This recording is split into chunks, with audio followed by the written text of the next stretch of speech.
Hello, this is Dawn with EOS Design Studio. Today we're going to do a quick video on how to make barrel knots to use with leather and large hole beads. This is one of my favorite projects to do in classes and in the studio. I really love the look of knotted leather with pearls and gemstones. So to get started, I'm going to tell you what supplies you're going to need. Very limited supplies and two tools. But the tools that we will be using is one, we're going to use a curved tweezer, curved tip tweezer. And then you'll need a pair of cutters. I always use fiber cutters when I'm cutting leather or silk or anything nice and sharp to cut a clean edge. So those are the two tools you'll need.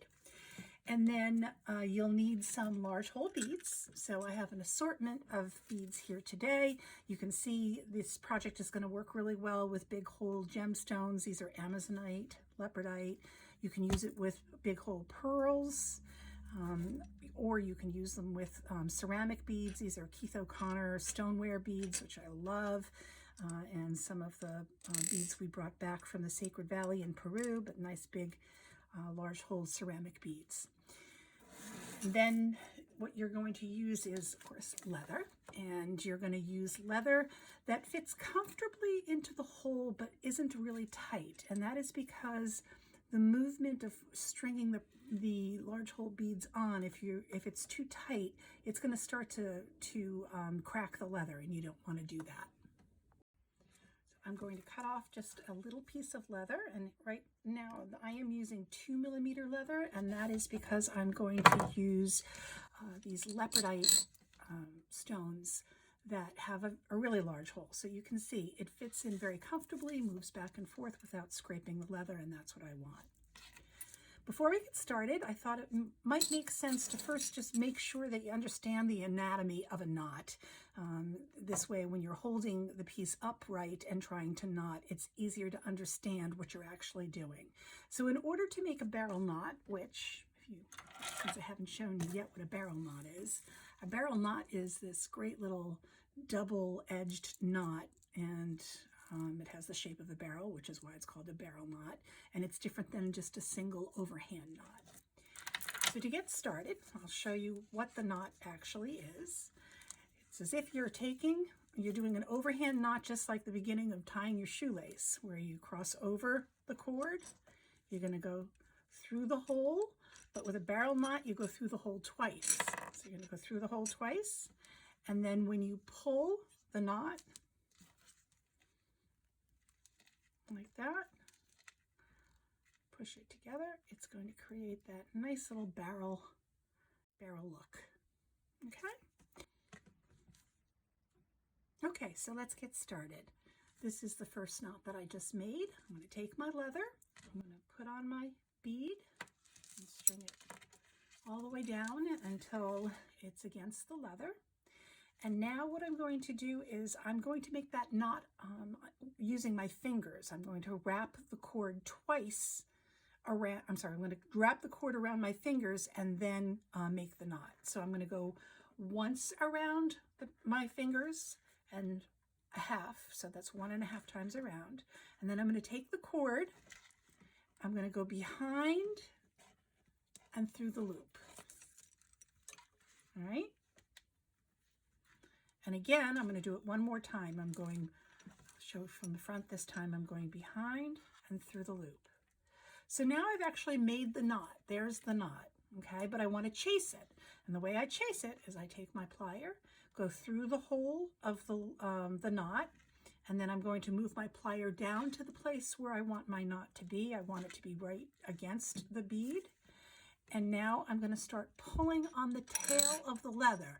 But leather does not slide as nicely and easily as like a silk cording. So you kind of have to open your loop up a little. See, I pull on it, and now I'm going to pull. And again, the most important thing is I want to make sure that this top loop here goes over this bottom loop. And so I'm just kind of pushing it over. It's crossed over the other loop. And now I'm ready to push down in order to place the knot firmly where I want it.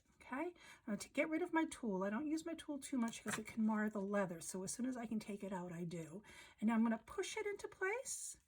And then I'm going to give a little tug so that it's nice and firm. And you can see those really beautifully shaped barrel knots. I'm going to string another bead on.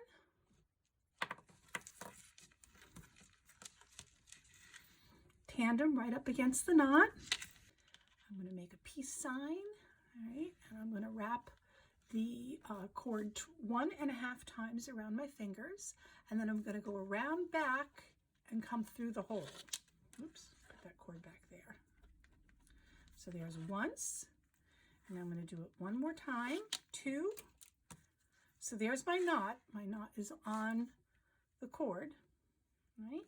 And in order to chase that knot, I'm going to go through the loop and grab the cord where I want the knot to be placed, right? Now I'm going to chase the knot, right? And now you can start to see this is the top loop that I was referring to. I want this piece to come down all the way to here. So I'm just going to push it, and that's what creates the nice barrel shape. Push my knot, and I'm going to take my pliers out, then I'm going to give a little push and a pull, and that's it. So if you're wondering how much cord you'll need for your project, you will definitely need more cording than you would if you were knotting with, for example, a thinner silk. So, and it also depends whether you're spacing your beads, like you're putting a knot here and then a bead and then a space and a knot, you'll use less. But if you're doing tandem beading, which is one bead right after the other with a knot in between, my rule of thumb is I make a cutting of leather that is 4 times the length of my finished piece, and then I always add 1 more foot on in order to tie on my clasp. Now I do have extra, and I cut off and you know, have a lot of scrap, but you really need that extra bit of footage in order to wrap your knots, because you don't want to be working with the very end of the cording trying to get your knot to go into the place that you want it to go. So here's a finished piece that I did about a year ago using these same beautiful leopardite large hole pearls, and you can see all the barrel knots in between. In terms of finishing the piece, it's really up to you how you want to finish it, whether you want to do a fold over clasp or just knot it.